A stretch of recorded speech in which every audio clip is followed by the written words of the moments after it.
Haleluya. Yesu nashimwe cyane, baha ikaze nanone kuri uyu munsi wa kabiri wamasengesho y'iminsi 14. Turimo gusenga Imana, twinginga Imana, tutakambira Imana kugira ngo Imana idukureho igitutsi. Uyu munsi tugiye kuganira nanone ku ijambo rivuga ngo mugihe igihe utatekerezaga nicyo gihe Imana igutabarira. Yesu nashimwe cyane. Igihe wowe utatekerezaga, igihe wamaze guhanagura mu mutwe wawe, ikintu uzi ko cyarangiye burundu, ikintu uzi ko kitagishobotse, icyo utagisengera, icyo ngicyo igihe cyacyo kigeze, wowe utakinagitekereza, ntibibuza Imana kugikora. Rero ngo mu gihe utatekerezaga nicyo gihe Imana igutabarira. Yesu nashimwe cyane. Iryo ndio jambo tugiye kuganiraho uyu munsi ndetse tunarisengeramo. Ngo igihe wowe utatekerezaga nicyo gihe ubonera gutabarwa n'Imana. Yesu nashimwe cyane. Ubushize twarimo tuganira ku ijambo rivuga ngo gukurwaho igitutsi, tubona igitutsi cya Rasheli uko cyari kimeze n'umubaro yari afite nuko Imana yamutabaye. Uyu munsi rero nanone tugiye kuganira turebe umuntu noneho umukozi w'Imana wakoreye Imana imyaka imubana myinshi akorera Imana, ariko mu by'ukuri nta butabazi bw'Imana abona. Imyaka iragendera iba myinshi ku buryo igihe cyageze n'ibyifuzo yasengeraga abikuraho, arabyakira, aravuga ati ibi byaranze ntibigikunze, reka ntekereze ibindi. Muri cya gihe we atarazi ko bishoboka, Imana imwereka ko ari Imana nyiribihe, imwereka ko ari Imana ikora, ifite imikorere itandukanye n'ibitekerezo by'abana b'abantu. Yesu nashimwe cyane. Reka rero dusome ijambo ry'Imana dusanga mu butumwa bwiza nk'uko bwanditswe na Luka, igice cyawe cya mbere, duhere ku murongo waho wa 5. Ko na ahantu harehare turaza kugenda dusoma, ariko tunaganira ijambo twongera dusoma mu ndi murongo tunaganira. Reka duhere ku murongo wa 5. Biraba ngo ku ngoma ya Herode umwami w'Yudaya hariho umutambyi witwaga Zakariya wo mu mugabane w'Abiya, wari ufite umugore wo mu bakobwa ba Aroni witwaga Elizabeth. Bombi bari abakiranutsi imbere y'Imana, bagenderaga mu mategeko n'imihango by'umwami Imana byose ari inyangamugayo. Ariko ntibagiraga umwana kuko Elizabeth yari ingumba, kandi bombi bari bageze mu zabukuru. Yesu nashimwe cyane. Aha turasanga inkuru z'aba bakozi b'Imana bubahaga Imana, bagenderaga mu mategeko, bakiranukaga, kandi bari abatambyi. Yesu nashimwe. Bibiliya kuvuga ngo ariko kandi nubwo bakoraga ibyo, nubwo bakoreraga Imana, nubwo bakiranukiraga Imana, nubwo bari inyangamugayo, ariko bari bafite ikibazo cy'uko umugore wa Zakariya witwa Elizabeth yari ingumba. Kandi nyamara mu mategeko, mu masezerano Imana yahaye Abisirayeli yarababwiye ngo ntabwo bazagumba, ndetse n'inda zabo ntizajya zivaho.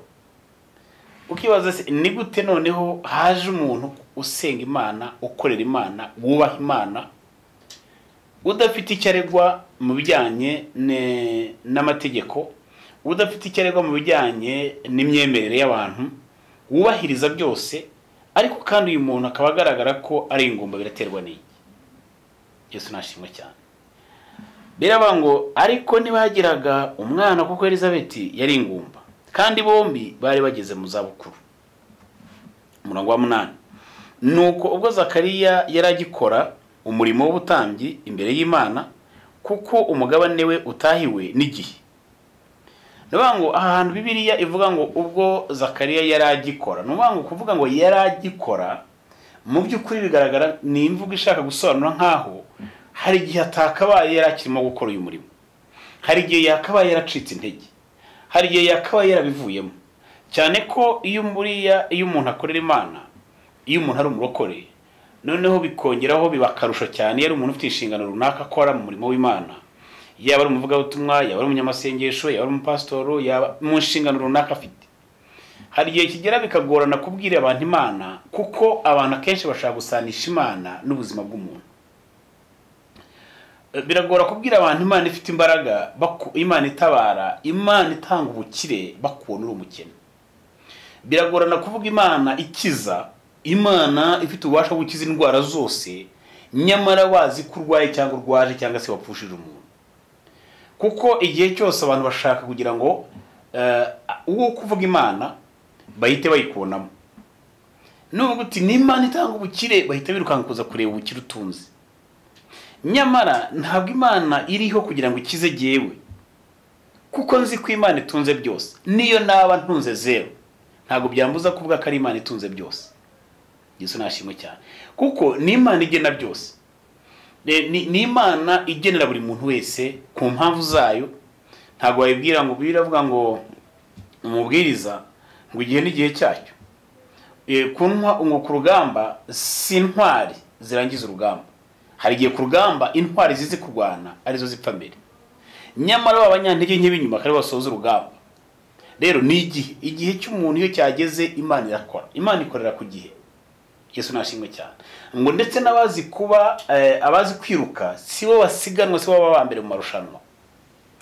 Ndetse ngo n'abanyabwenge si bo babona imitsima, si bo babona ibibatunga. Hari igihe usanga umuntu ari intiti, ari umuntu wize, ariko ari we mukene utuye aho hantu. Yesu nashimwe cyane. Hari igihe ubona umuntu ko abantu kenshi dushaka gusanisha Imana n'ibihe by'umuntu. Dushaka gusanisha Imana umuntu avuga n'ibyo afite. Wigisha abantu bagatangira kukurebamo, bagatangira kureba ngo uriya utubwira biriya wafite iki.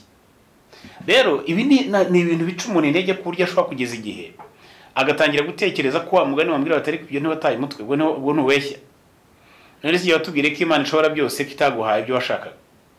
None se igihe watubwire ko Imana itunze byose, wowe utunze bingana iki kandi uyikorera. None se ko watubwiye ko Imana ari Imana umuntu ntacyo yayikenana, kuki uje kumbwira ngo ni nkwa amafaranga kandi ufite Imana ifite amafaranga, kuki itayaguhaye? Abantu benshi b'abakristo ari igihe bagera imbere y'abantu badakijijwe, bagatinya guhamya Kristo kubera impamvu yuko bameze y'ubuzima barimo naho bageze bari badakijijwe uko babayeho. Umuntu yakwicara just mu bantu kubera ko ari abantu bakomeye, wenda we n'umukene, yagiye kubareba, wenda agiye kubatera shida ngo areke wamuha nk'igihumbi cyangwa 5, yagera agasanga baricaye bari mu kabari bari mu inzoga, kubera ko hazi ko afite ikibazo agiye kubatura, biroroshye cyane ko bamuhindura. Baga barasesha hari kufite ibintu biracyasenga, ati yewe ndasenga n'ubu twari tuvuye gusenga, atareko iyo Mana yanyu ko muyibeshyera. Bagatangira bakayikerensa bikarangira bagusukiye mu kirahure nawe ukanywa. Kubera iki? Wowe wageze aho bakwereka ko Imana idashoboye ari bo bashoboye. Nagira ngubwire ngo Imana ntimuyisanishe n'ibintu. Yesu nashimwe cyane. Imana ntimuyisanishe n'ibihe, Imana ntimuyisanishe n'ibintu, kuko ni Imana irema byose, ni Imana igena byose. Ni Imana yica kandi gakiza. Ni Imana ikorera mu gihe igihe cyageze ishaka gukiza umuntu iramukiza, igihe cyageze gutabara, igihe cyageze igukiza indwara runaka yananiye abantu bose, igihe cy'Imana igize Imana irakora. Biraba ngo nta mwana bari bafite ngo kandi bari bageze mu zabukuru, bari bashaje. Noneho ngo igihe Zakariya yaragikora uyu murimo, no ngo yarakirimo kugerageza. Nubwo umuca intege byari bihari, nubwo amagambo menshi ku mpande yari aharamwereka ko ntacyo aruhira, imyaka yakoreye Imana ntacyo yabonye, igihe cyose amaze ntacyo yagezeho, yakabaye yarabivuyemo. Yesu nashimwe cyane. Noneho ngo mu gihe nuko ubwo Zakariya yaragikora umurimo w'ubutambyi imbere y'Imana, kuko umugabane we wari utahiwe. Yesu nashimwe cyane. Bwena dukugiye ku murongo wa 11. Ngo maze marayika w'umwami Imana amubonekera ahagaze iburyo bw'igicaniro cy'imibavu. Zakariya amubonye arikanga agira ubwoba. Ariko marayika aramubwira ati witinya Zakariya, kuko ibyo wasabye byumviswe. Umugore wawe Elizabeti azakubyarira umuhungu, uzamwite Yohana. Dore ikintu gitangaje hano hantu.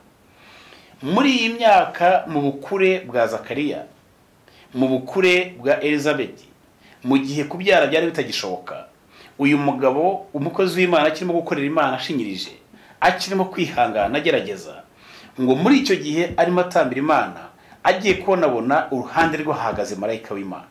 Ngo amubonye arikanga, yikanze, undi aramuhumuriza aramubwira ngo witinya Zakariya, ku murongo wa 12 ngo Zakariya amubonye arikanga agira ubwoba, ngo ariko marayika aramubwira ati witinya Zakariya, icyambere cyamumaze ubwoba nuko yabonye ko umuntu uhagaze uruhande azi izina rye, ubwoko bw'Imana. Ndagira ngo muri iyo mibabaro yawe, muri ako gahinda kawe, muri ibyo bibazo ufite, hari ijuru rihari kandi ritabara. Imana yaremye isi n'ijuru, izina ryawe irarizi. Haleluya. Izina ryawe Imana irarizi, ryanditse mu kiganza cyayo. Imana irakureba, irakuzi, izi mibabaro yawe. Muri icyo gihe umugabo akiraho yikaza agize ubwoba, unambwira ngo Zakariya, ikintu gitinyira umuntu cyambere uhuye n'umuntu ugasa nk'umwikanzemo akavuga izina ryawe, utekereza kubera ko akuzi atakikugiriye nabi. Undi ngo yumvise avuze izina rye arikanga, aramubwira ngo witinya Zakariya, kuko ibyo wasabye byumvise. Ibaza ibyo yasabye kera, Bibiliya bisobanura neza ko byari mu mitagihe, byari muri past. Yaba ngo ibyo wasabye kera byarumvishwe. Yesu nashimwe. Nkuzaniye amakuru aturutse ku Mana isumba byose, aje kukubwira ngo ibyo wasabye Imana yarabyumvaga cyagiye wasengaga, cyagiye wari mu butayu Imana yarumvaga, cyagiye wakoreraga Imana, Imana yarumvaga. Haleluya. Ndagira ngo igihe cyose wasenze Imana, Imana yarumvaga. Aho wari uri mu butayu, Imana yarumvaga. Aho ugiye wiyiriza gusa usenga, Imana yarumvaga. Aho waciye hose, Imana yarakurebaga. Umubabaro wawe, Imana izi igipimo cyawe.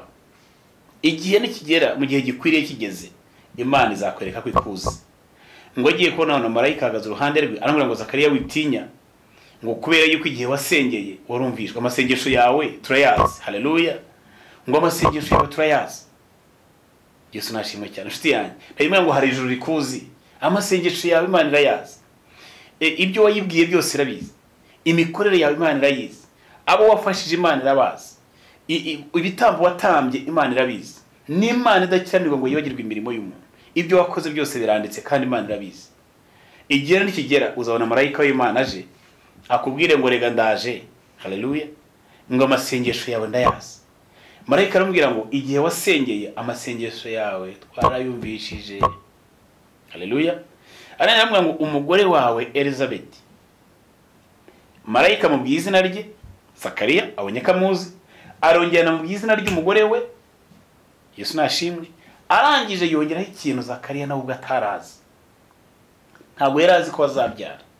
Marayika w'Imana aramubwira ngo muzabyara, ndetse n'ikimenyimenyi umwana muzabyara, izina rye twamaze kurishyiraho. Oh haleluya. Ariko ngo izina ry'umwana muzabyara mwebwe ntabwo murizi, ariko ijuru rirarizi.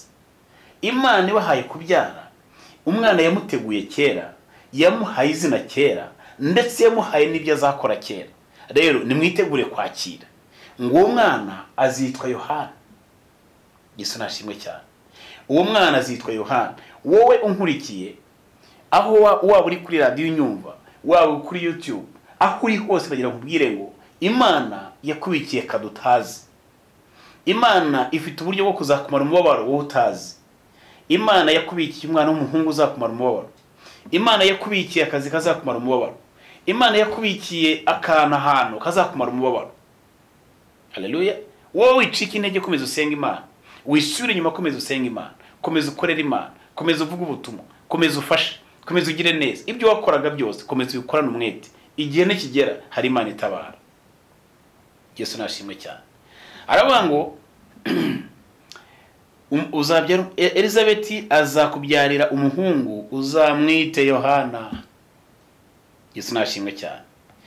Azakubera umunezero n'ibyishimo. Ahangaha nakwibaza ngo ese ni gute Imana yabitse ibyishimo n'umunezero wanjye nibimye ku myaka 20, nibimye ku myaka 30, nibimye ku myaka 40? Ese Imana igiye kuma ibyishimo ku myaka 80? Ese Imana igiye kumara umubabaro ku myaka 70? Ese Imana igiye kumara umubabaro ku myaka 60? Ese Imana igiye kumara umubabaro ku myaka, ndagira mbwire ngo umubabaro igiye uragenda. Niyo ushaka uzagize imyaka 100, ariko Imana izakumara umubabaro. Yesu nashimwe cyane. Niba ushaka bizagize imyaka 90, ariko Imana izakumara umubabaro. Iravuga ngo azakubera umugisha kandi umubabaro wawe uzashira. Upfa kuba ubyizeye, bwoko bw'Imana. Urizera ko umubabaro wa Imana yawumara. Urizera ko ugahinda kawe Imana yazakagukiza. Urizera ko ahure aho ngaho Imana yahagukura uyu munsi. Urizera ko Imana yagukingurira imiryango utigeze urota mu nziza yo kuwanabona. arega niyo byaba bikomeye kubiringira Imana nta bikomeye imbere yawe bihari. Yesu nashimwe cyane. Nabo gutabarwa kwacu nibuka igihe kimwe umugabo witwa Isaka yarasuhutse ari mu gihugu cy'aba igihugu yarasuhukiyemo cy'aba Midian. Noneho igihe yarariyo ngo abandi barahingaga kuko hari harabaye impeshyi, abandi imyaka yabo irarumba ntiyera. Ngo arangije areza yeza ibikubye inshuro 100. Haleluya. Mu gihugu bene cyo baburiyemo arahinga yeza ibikubye imyaka inshuro 100. Yesu nashimwe cyane. Ari nabwo yatangiye kujya gusibura amariba y'iwabo, amariba yasi. Ndagira mubwire ngo ntago kweza kwacu tubiterwa n'imvura cyangwa se n'ikiruko cyane. N'Imana iduha umwero. Haleluya. N'Imana ishyira guhirwa mu nzira zacu. N'Imana ishyira guhirwa muri business zacu. N'Imana ishyira guhirwa mu kazi kacu. N'Imana ishyira guhirwa mu nzira za. Iyo Imana ikiza guhirwa mu nzira zawe, ikirere ntacyo kiba kivuze kuri wowe. Iyo hinze ureza, iyo woroye uragwiza, iyo ucuruje birunguka, ndetse n'iyo ushatse akazi urakabona. Kuko n'Imana iduha guhirwa. Yesu nashimwe cyane. Iyi Mana iguhe guhirwa mu izina rya Yesu.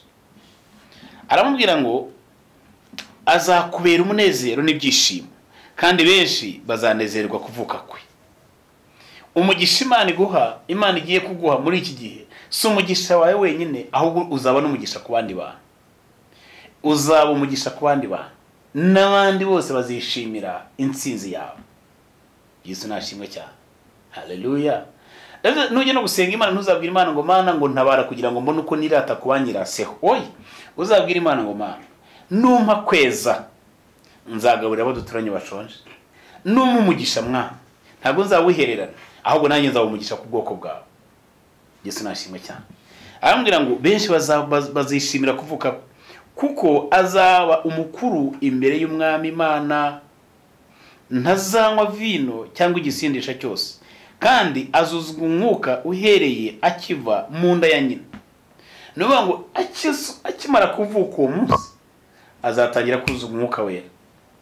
Umwuka wera ni umwuka w'ubwenge, ni umwuka w'imbaraga, ni umwuka w'ubujyanama, ni umwuka wo gukiranuka. Nuvuga ngo akimara kuvuka azuzwa umwuka. Umva umwana barimo babwira umuntu watakaje ibyiringiro byo kuzabyara. Umva ibintu marayika arimo abwira umuntu utagifite ibyiringiro ko umugore we yashobora kubyara. Aramubwira ngo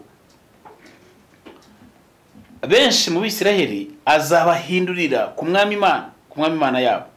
Azagendera imbere yayo mu mwuka w'ububasha bya Eliya.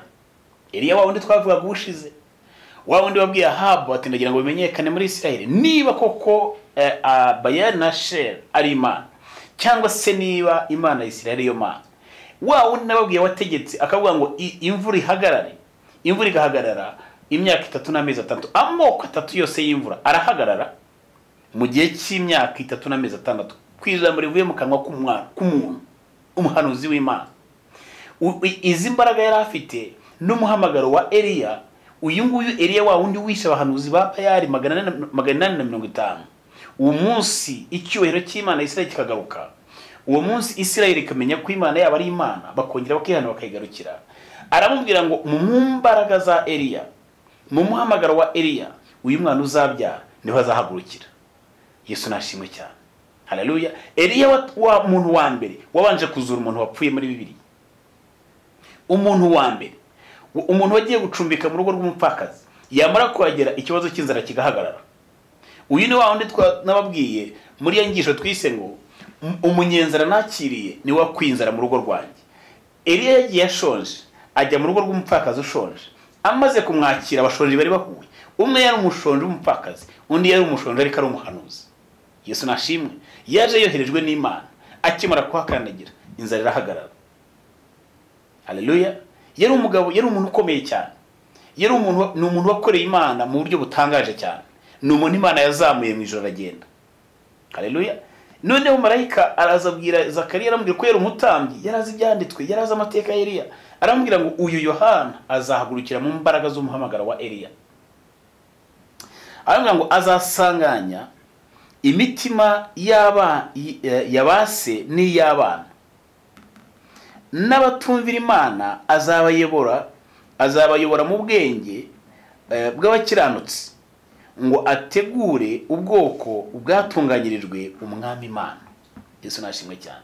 Ariko ngo muri iki gihe uyu nguyu niwe uzagarura umutima wo kubaha mu bana, niwe uzongera gutuma abana bubaha ababyeyi, niwe uzongera guhuza imitima y'abana n'iyabase ndetse n'iyabase n'iy'abana.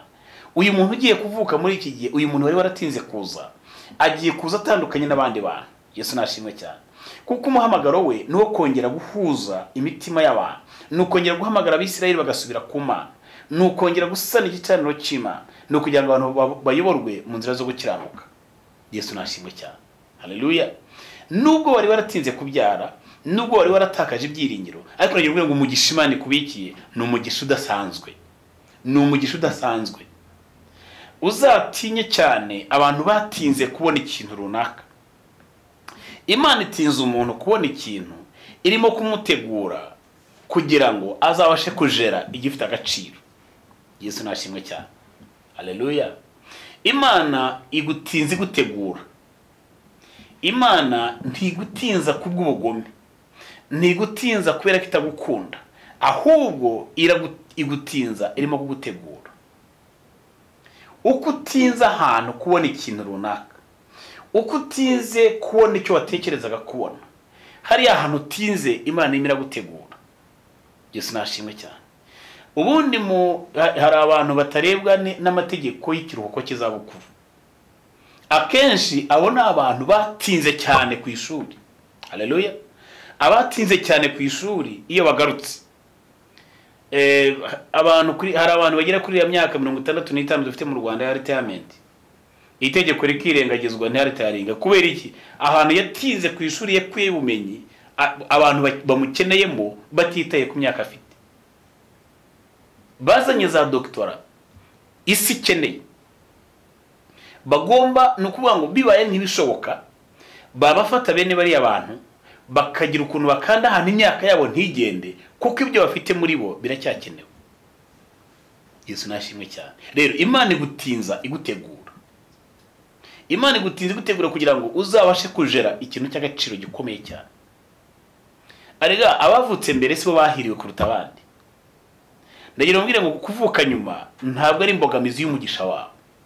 Ushobora kuvuka nyuma y'abandi, ushobora kuvuka utinze, ushobora gutinda kubyara, abo mwashakanye bakabyara, abo igihe cyawe bakabyara, ndetse n'abo nyuma yawe bakabyara. Nibuka kera hari umukobwa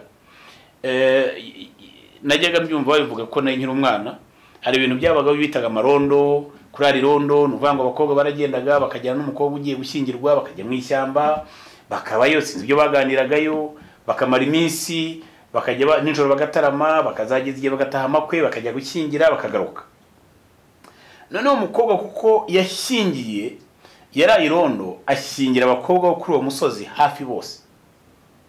Noneho abana bari bato kuri abo bashyingirwaga b'igihe cye batangiye kuzamuka, nabo barimo bashyingirwa atarashyingirwa, bamubwiye gutabura ngo ya narabutashye byararangiye, nanjye niho zabuntahire.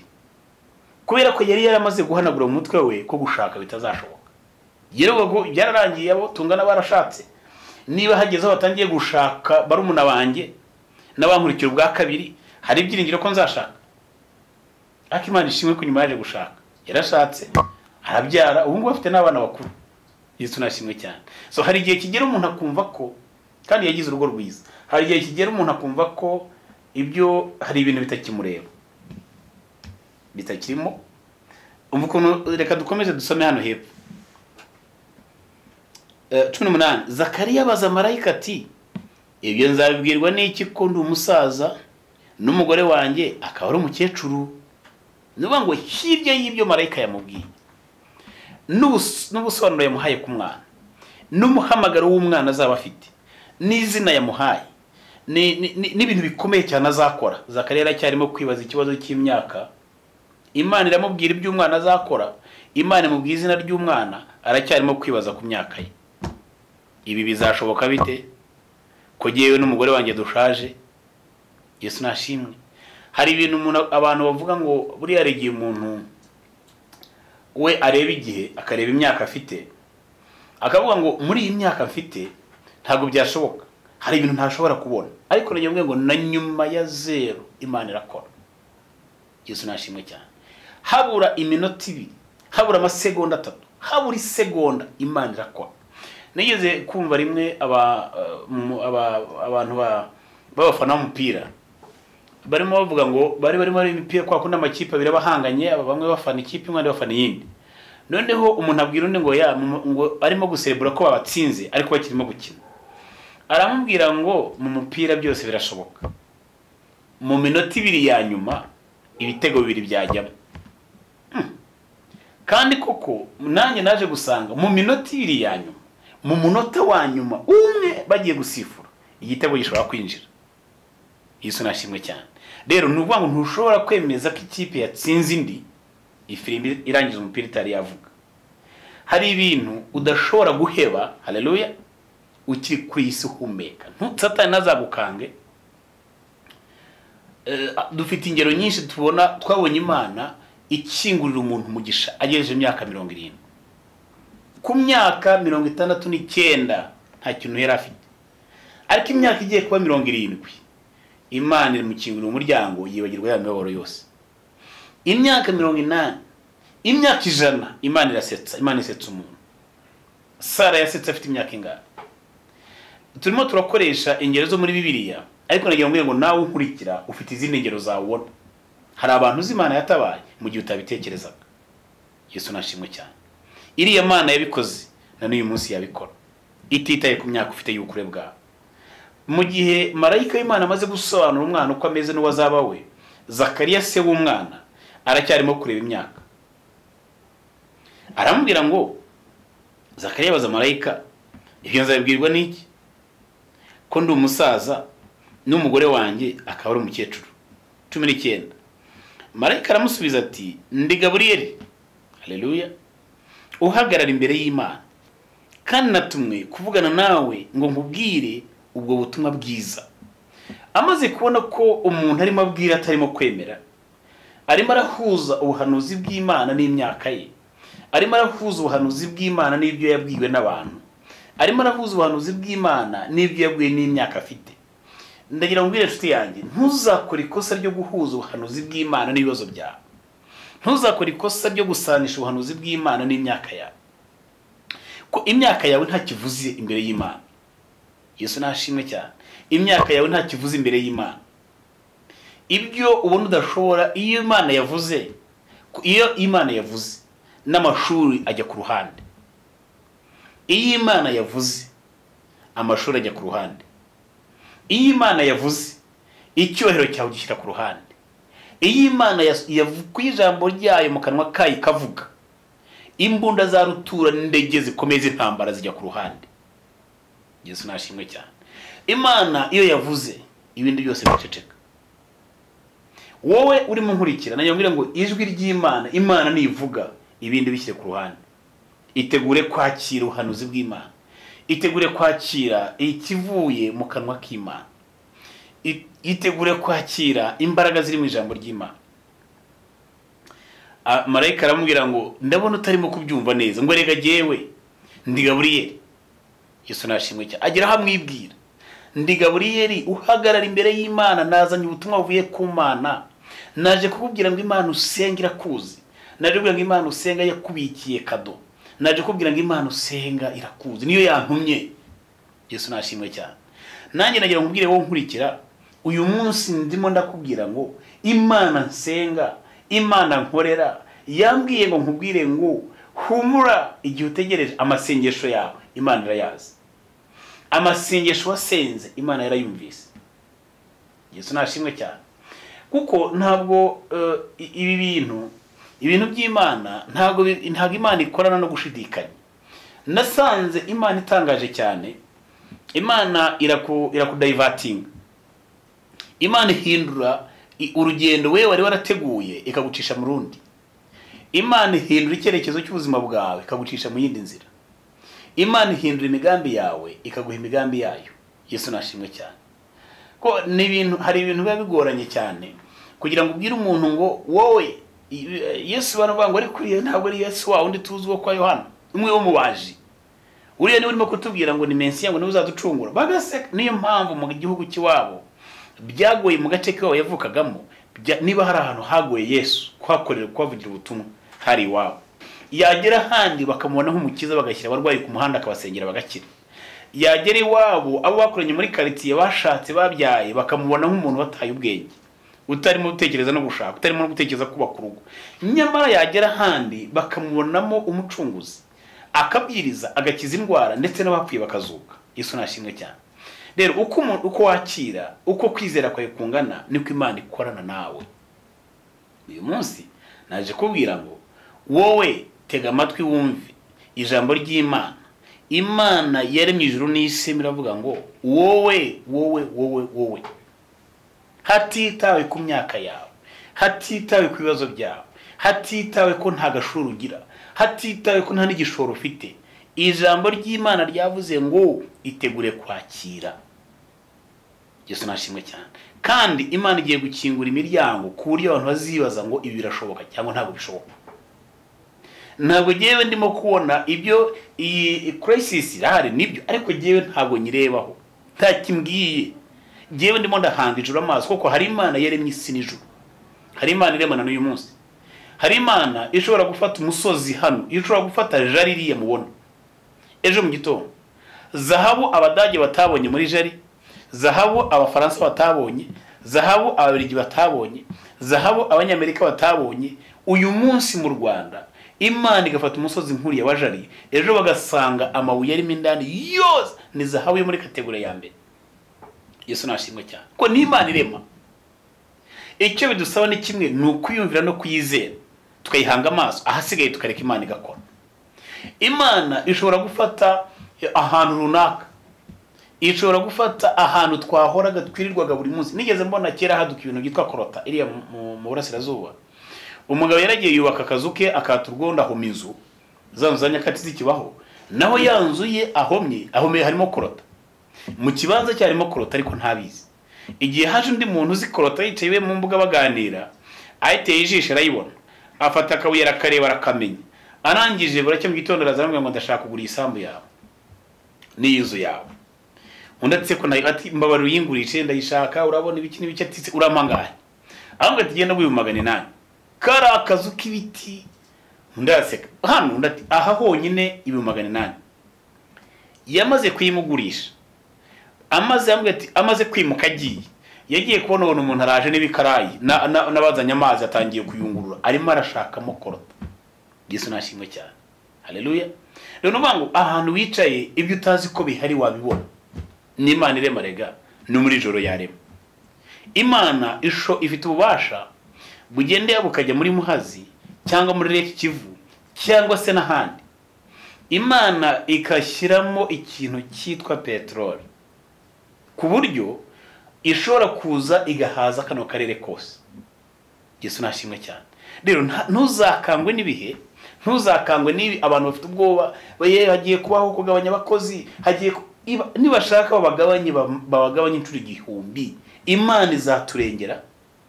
Haleluya. Ko no kugabanya abakozi si ukubanga, nayo ni strategy yo kugira ngo ibigo birebe ko byakongera bikareka ubukungu bwabyo, no kugira ngo reko bakongera bagasanasana ubuzima bwakomeza. Nta kigo kigabanyije abakozi cyangwa kizabagabanya kwera ko kibanga. Oya, ko nta kundi cyabigeza. Rero twebwe reka two guhanga isi amaso, reka duhanga ijuru amaso. Two gusenga nk'abisengera gusa, ahubwo dusenga nk'abasengera igihugu cyacu, dusenga nk'abasengera umugabane dutuyeho, dusenga nk'abasengera isi yose. Duhamagara Imana yaremye ijuru n'isi yongere igaragaza imbaraga zayo mu gihe nk'iki. Arangije ndaramubwira ngo ntabwo bishoboka ko gene umugore turashaje. The excuses z'abantu. Hari abantu bumvira ngo ntabwo byashoboka kubera ko bitabayeho cyagiye, na n'uyu munsi ntibyashoboka. Nagira mbwire ngo bitarabayeho cyagiye uyu munsi byabaho. Ibitarabayeho wa munsi uyu munsi byabaho. Yesu nashimwe cyane. Umva ko marayika yamusubije. Arambwira ngo marayika aramusubiza ati ndi Gaburiyeli uhagarara imbere y'Imana, kandi natumwe kuvugana nawe ngo nkubwire ubu butumwa bwiza. Nuko dorora bwo ururimi, kandi ntuzabasha kuvuga kugeza umunsi ibyo bizakuberaho, kuko utemeye ko amagambo yanjye asohora mu gihe cyayo. Dore ikibazo yahuye nacyo. Yamaze kujya impaka, marayika w'Imana abonye ko uyu muntu atarimo kwizera, aravuga ngo uyu nasohoka hano agiye kugenda atangire kujya kuvuga ibyo mubwiye, nabibwira bamucaga intege kuva kera barakomeza bamuca intege batuma ashidikanya mu kwizera. Ndetse n'ibinagera kwa Elizabeth n'abatangiye gushidikanya. Marayika w'Imana avuga ngo kuko nta jambo Imana yavuze ngo rihere. Haleluya. Kuko nta kimana yagambiriye kizahera. Ako kanya icyo marayika yakoze niki? Yamugobye ururimi. Aravuga ngo ntabwo uzongera kuvuga uhereye utuvugana. Uzongera kuvuga ari uko ibyo nkubwiye byamaze gusohora. Kubera ko utabyakiriye. Yesu nashimwe cyane. Kubera yuko utarimo kubyakira. Haleluya. Muri uyu mwanya yamaze ari hanze, muri uyu mwanya yamaranye na marayika, umurongo wa 21 ngo abantu bategereza Zakariya batangazwa nuko atinze mu rusengero, maze asohotse ntiyabasha kuvugana nabo, bamenya yuko hari icyo yerekewe mu rusengero. Akajya bacira amarenga, akomeza kuba ikiragi. Dore ikibazo hano none ngo abantu bategereza Zakariya batangazwa nuko atinze mu rusengero. Iyo umuntu ari mu bihe byo kuvugana n'Imana, iyo umuntu atinze arimo reba Zakariya arimo araganira na marayika w'Imana, abandi bari hanze barareba ku isaha. Arimo aravugana na marayika w'Imana, ijuru ryamugendereye, ijuru ryamutabaye, abari hanze barareba ku isaha. Yatinze arimo arakora iki? Yahise amasaha, ubundi iyo umutambyi yijiyemo agomba kumaramo iki gihe, none yatinze. Ese ubundi yabaye amahoro? Ese byagenze gute? Ndagira umbwire ngo gutinda ahantu kwa, gutinda mu rusengero kwa, niyo abantu bavuga icuri, hari abantu bavuga ari kuri igihe yasengeye byamumariye, buriya yabivuyemo, yashatse ibindi akora. Iyo Mana avuga, iyo Mana yakoreye, ko avuga ngo ni Imana ihemba. Ese ubundi wamugane ko yahembye bakanaka, buri ihemba bakanaka nawe n'ibizamuhemba? Bwara abazi ko hari abamaze guhembwa, hari abandi batazahembwa. Yesu nashimwe cyane. Ari umugabo umwe twigeze guhura, turimo tugana ngo ariko mugende abona biriya ibintu waretse kubijyamo cyane ko ukiri mutoya. Nibwo nandi manije muhamagara ngo ibintu waretse kubijyamo ko ukiri muto, ugakora ugashaka ko insengero zihari, kagenda ukajya gusenga, urumva urabona atangira kumbwira abakozi b'Imana bamwe hano mu mujyi wa Kigali bafite insengero wagiyemo ibindi ukabireka. Ndambwira ngo ari amahitamo yanjye, nanjye nabana arabikoze. Ariko kandi ntabwo ari giye uhitiramo Imana, ahubwo Imana ifite ububasha bwo kumitiramo ndetse no kuntegeka ibyo nge nashaka. Yesu nashimwe cyane. Kuko iyo umuntu atangiye kuvuga ariko wabiretse ibyo bintu, urabona ibyo ugiyemo ntabwo ntibizakunda. Noneho iyo ugiye bigatinda, atangira murahura akareba ishati wambaye, ejo mwahura akareba urukweto, ejo ni mwahura akareba uko ugenda baturiye mu nzarye, buriya yabivuyemo koko. Igihe yabimaze mu kigiye yavugiye, yatakaje umwanya, yanze bise biriya bintu. Adere bundi hari n'igihe abantu byita ngo guteka imitwe, igihe yabigiriyemo ko imitwe itamuhiriye yabiretse. Umuntu wegeze kuvuga bomba ngo biriya bintu ngo gisagara yagiye mu erege biriya bintu byo gutiwe abara bateka imitwe. Naga biriya no guteka imitwe no babara aho babeshya beshya. Abamwe baba ngo buriya ngo bari ibyo mafaranga, abandi ngo buriya bategetinza amafaranga ahantu, abandi ngo no guteka imitwe no kwese korokana kugira gute. Ibeni ibyo byumvishije bishobora kuguca intege, ugatekereza nkuko Zakariya yatekereza. Ariko iyo urimo huza ibyo abantu bavuga, ukabihuza n'iby'Imana yakubwiye, niho uhera ufata umwanzuro. Uvuga ngo okay, reka mbihore. Marayika amaze kubona ko umugabo arimo ashidikanya, ngo aragenda mugobo ururimi. Avuga ati ntabwo uzongera kuvuga. Uzongera kugira ngo bari hanze bataza gukoresha amagambo yawe, bakongera bakagusenya nanone. Nubabwira ko Imana ivuganye nawe baraguseka, bavuga ngo wasaze wacanganyikiwe. Uyu munsi ubwira ngo Imana yavuze, bagasa ariko Imana nayo Imana yarago yavuze iki? Yakubwiye iki? Yakubwiye ko bizagenda gute? Harya ngo yarakuvugije. Imana se ivugana nawe gute? Imana yarakubwiye. Imana yarambwiye ngo bagakubita gatwenge bagaseka. Imana yarakubwiye. Yagusanze he byaje gute? Tubwire. Iyo umuntu atangiye kubwira ngo tubwire uko Imana yavuganye nawe, kubera ko itamuvugisha, azi ko nayo itakuvugisha. Imana ntivugisha umuntu kubera imyaka y'ubukure. Imyaka ntivugisha umuntu kubera ko ubutunzi afite cyangwa ubukene afite. Imana niyihitamo umuntu ivugana, niyo yihitamo wiha umuhamagaro. Mu bana bavukana barenga 10, Imana irazi gafata umuntu umwe ku bushake kuri kriteriya zizahitwe tutazi, igahitamo umuntu ikamuhamagara. Yesu nashimwe cyane. Rero bigora abantu kubyumva no kubyakira, kubera ko akenshi iyo uhuye n'umuntu niba n'ikintu kuri igihe kimbabaza, rimwe na rimwe suzugura, nuko n'umuntu wenda wo ntazi sava, ariko umuntu nzi amateka ye, nzi umubare w'abapfumu yagiye imbere, uwo jye namenye n'uwo bambwiye, niyo waba uri umukire wa mbere muri Kigali, ariko mpfa kuba nzi ko ufitanye isano n'umupfumu, bambwira ngo wigeze kujya kumfara gushandaga, niyo wangurira fantasi nayo. Kubera iki? Ugute nuvuga ngo jye Imana namenye n'agakiza afite n'amasezerano y'Imana afite arampagije. Naho ibyo kujya kumbwira ibyo hirya no hino, ibyo no gutakaza igihe. Yesu nashimwe cyane. Bwoko bw'Imana, dufite Imana isubiriza mu gihe cyawe. Igihe utatekerezaga nicyo gihe Imana igutabarira. Ese twibaze ngo uyu mwana w'umuhungu yaravutse, reka nsoze mbabwira igihe yavukiye. Igice cya kabiri, igice cya mbere umurongo 57, nuko iminsi yo kubyara kwa Elizabeth irasohora, abyara umuhungu. Abaturanyi be na bene wabo bumva yuko umwami Imana yamugiriye imbabazi nyinshi, bishimana nawe. Amen. Igihe cy'umwana kuvuka kigeze, abaturanyi baraza, abavandimwe baraza, baza kwishimana nawe, baramubwira ngo twamenye ko Imana yagutabaye. Yesu nashimwe cyane.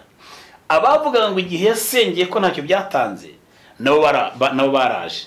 Ndagira ngo mbwire ngo umunsi wo gutabarwa kwawe uzaba wicaranye lisiti y'abantu uzatumira mbere.